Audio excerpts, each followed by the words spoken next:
आता पाहूया राजकीय बातम्या।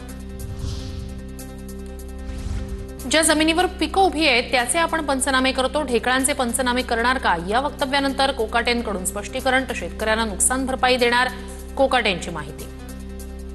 ज्या जमिनीवरती पिकं उभी आहेत आपण पिकाचे पंचनामे करतो, पिकाच्या नुकसानीचे पंचनामे करतो। पिकाच्या नुकसानीचे पंचनामे करण्याचे आदेश दिलेले आहेत आणि ते सुरू आहेत। त्यानंतर तुम्ही त्या जमिनीचे पंचनामे करणार का असे प्रश्न विचारल्यानंतर काय सांगायचं? मंत्र्यांना कृषी खातं शिक्षा वाटते, मंत्री कृषी खातं गांभीर्यानं सांभाळत नाहीत। नगरविकास आणि महसूल खातं अशी मलईदार खाती सर्वांना हवी, संजय राऊतांची टीका। शिक्षण खातं हे शिक्षा वाटते लोकांना, पनिशमेंट आहे शिक्षण खातं। कृषी खातं एक पनिशमेंट वाटते, मग काय नगरविकास खातं, महसूल खातं ही मलईदार खाती जी आहेत ही सगळ्यांना हवी आहेत। गोष्टी मनात ठेवा, काही गोष्टी बोलून दाखवल्यानंतर महागात पडतं, अजित पवारांचा कोकाटेंना सल्ला। काही गोष्टी बोलून कशाला दाखवायच्या, मनात ठेवायच्या।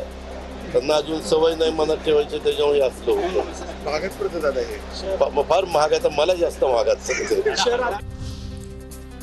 नाशिकमधील बैठकीत कुंभमेळ्याच्या शाही स्नानाच्या संभाव्य तारखा ठरल्या।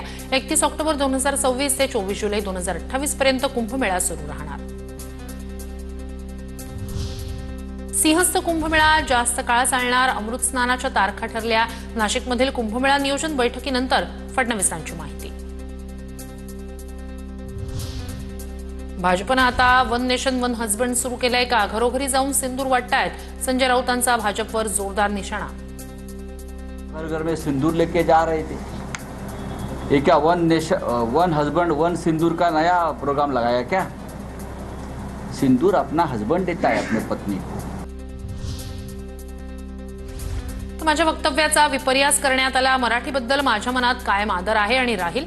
हिंदी मुंबईची बोलीभाषा या वक्तव्यावर प्रताप सरनाईक यांची सारवासारव। ठाण्याला असताना पूर्ण मराठीमध्ये अस्खलित मराठीत बोलतो आणि पुढे जाताना माझ्या तोंडातून कसं हिंदी निघून येतं मलाही कळत नाही। ह्याच वाक्याचा विपर्यास काही पत्रकारांनी केला आणि 2 दिवस पूर्ण सोशल मीडियापासून ते चालवलं। अरे तुम्ही कुणाबद्दल बोलताय? वैष्णवी हगवणे मृत्यू प्रकरणी 5 तासांपासून आरोपी निलेश चव्हाण, राजेंद्र आणि सुशील हगवणेची एकत्रित चौकशी। मृत्यू प्रकरणात सहभागाबाबत तपास सुरू, मोठे खुलासे होण्याची शक्यता। पुण्यातील एमपीएससी विद्यार्थी अपघात प्रकरणी आरोपी कार चालक आणि मालकाला 14 दिवसांची कोठडी। मद्यधुंद अवस्थेत परवाना नसताना गाडी चालवल्याचा आरोप। कार चालकानं 12 एमपीएससीच्या विद्यार्थ्यांना उडवलं होतं।